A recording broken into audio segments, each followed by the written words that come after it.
ज़िक्र अलैहिस्सलाम बुढ़ापे में पहुंच गए, लेकिन अल्लाह ने औलाद ही नहीं दी। इज़ नादा रब्बहू, अपने रब को पुकारने लगे,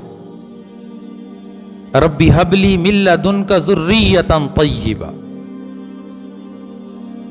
कि अल्लाह मुझे नेक औलाद अता फरमा दे, मेरा तो कोई वारिस ही कोई नहीं।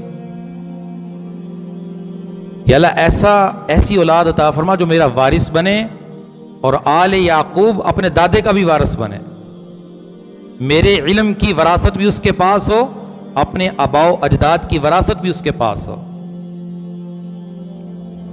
मिन लदुनका ज़ुर्रियतन तय्यिबा, नेक औलाद अता फरमा। ज़िक्र अलैहिस्सलाम दुआ कर रहे हैं, बुढ़ापे की हालत में दुआ कर रहे हैं। ये कुरान पैगाम दे रहा है कि इंसान को जिंदगी के किसी हिस्से में अपने रब से मायूस नहीं होना चाहिए।